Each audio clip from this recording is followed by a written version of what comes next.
Okay, now we have to discuss another example ng usual na example na economic model na ginagamit especially sa microeconomics.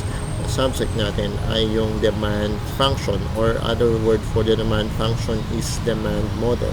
Kung saan sa demand function or demand model ay pinapakita yung mathematical relationship between the quantity demanded and one or more determinants of the demand as the price of the good or service, the price of complementary and substitute goods, disposable income, and other factors na makakaapekto sa quantity demanded.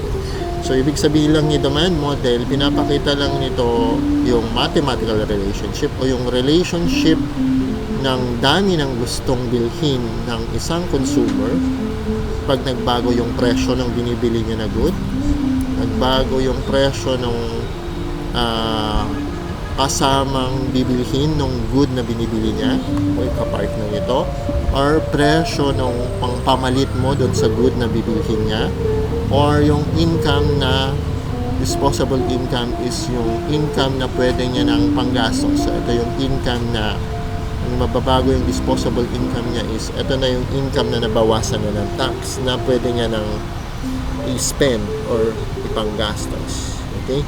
So, pinapakita lang yung relationship nito in terms of a mathematical equation. So, ito ay isang klase ng model. Let's go into more detail. Ito yung kanina na na-express natin kung paano magre-respond si buyer o mamimili in terms of dami ng gusto niyang bilhin, which is your quantity demanded. Paano ito magbabago pag nagbago yung presyo ng binibili niyang good, nagbago yung presyo ng kapartner ng good na binibili niya, or nagbago yung presyo ng good na pamalit sa good na binibili niya, or sa income na pwede niyang pambili ng good na ina-analyze natin. So dito makikita nyo na meron tayong equation. So example dito, ang meron lang tayo dito is yung dami ng gusto mong bilhin of a good. Ang pinakinitang ng relationship or pinasimpleng version lang ay how much will your quantity demanded or yung dami ng bibilhin mo the goods and services will change pag nagbago yung presyo ng good mismo nito. Okay? And then how your quantity demanded ng product na ito na ina-analyze natin will change pag yung income o yung pambili niya na income ay nagbago din. Okay, so naka-express yun in the mathematical equation. Yung response or yung actions ng inyong buyer in terms of dami ng pagbabago ng dami ng bibilhin niya with response to changes in the price ng good na ina-analyze na, or in response sa pagbabago ng income o pambili niya ng good na ina-analyze natin. So dito, so na-discuss na natin kanina na yung mathematical equation mo is pwede mong ipakita into a graph para mas madali nating ma-explain yung model na itong mathematical model na to or demand model na ito, pwede mo siyang ipakita into a graph or visual representation para mas madali nating maintindihan ano ang relationship ni price sa dami ng gusto niyang bilhin of that good, at ano ang relationship ni income pag nagbago si income sa dami ng gusto niyang bilhin of that good. So makikita niyo dito sa graph na to na meron ka dito, so meron tayong 3-dimensional table kung saan nandito si price, okay, and eto yung dami ng gusto niyang bibilhin pag in response sa pagbabago ng presyo. And then meron ka din dito sa income na to, sa 3-dimensional table na to.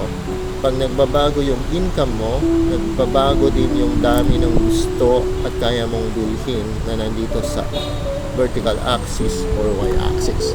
So dito mapapansin nyo sa equation na yung price, ang relationship ni price at ni quantity demanded or yung presyo ng good sa dami ng bibilhin niya of the good is negative.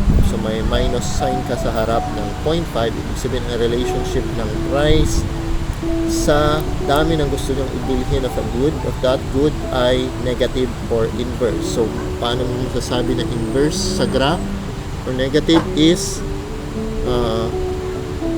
mas madali mo yung negative relationship, makakita mo sa graph in the sense na paano siya naging negative.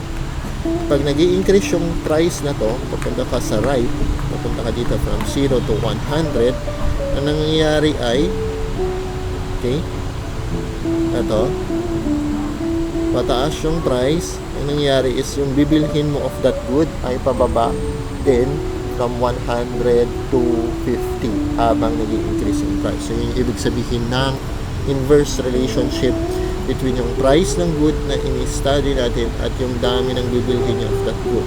Habang tumataas ang presyo, assuming na ang selling price, buying price lang ng good ang nagbabago, yung bibilhin niya of that good ay pababa ng pababa. Yung ibig sabihin ng inverse. Ngayon, makita niya rin sa equation, pag ang income lang ang nagbago, okay, yung selling price na to ay constant o hindi nagbago, ang nagbago ay income lang, okay, o yung pambili niya ng good na na-analyze natin, ang relationship ng income sa dami ng bibilhin niya of that good ay positive. Paano natin nasabi na positive ang relationship? Makikita niyo dito sa plus sign na to na nakakabit sa portion na to ng income equation o yung epekto ng income sa quantity demanded o sa dami ng bibilhin niya of that good pag nagbago yung level ng income. Later, di-discuss natin ano si 100, ano si negative 0.5, ano si plus 0.3. Ngayon, makikita nyo na positive ang relationship nitong income na Y sa dami ng bibilhin mo of that good na ina-analyze natin. Paano natin ang sabi na positive ang relationship ni income at ng quantity demanded? May plus sign ka dito. So, paano mo mapapakita to sa graph?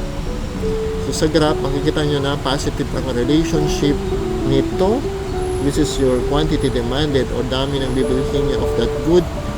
Pag ang nagbago lang ay yung pambili niya ng pera at yung price ay constant o hindi nagbago. So, ang nangyayari is, habang nag-i-increase to from 0 papunta sa 100, anong nangyayari dito?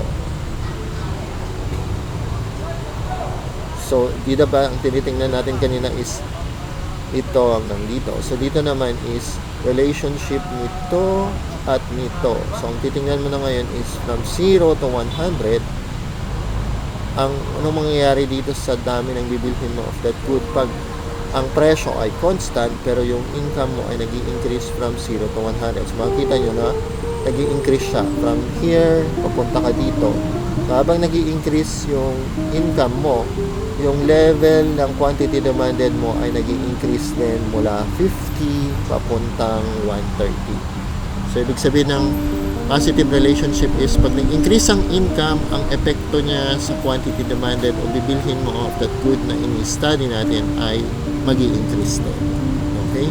So, yun yung mga isang example ng inyong klase na another example of your economic model. Okay? Mas madali kasing ma-visualize kapag naka-graph siya. Okay? Kaysa kapag naka-mathematical equation siya. Pero pag naka-mathematical equation yung demand model nyo, mas maka-quantify natin kung gaano kalaki ang epekto ng pagbabago ng presyo at pagbabago ng income lang sa dami ng bibilhin niya ng good na ina-analyze natin. Okay?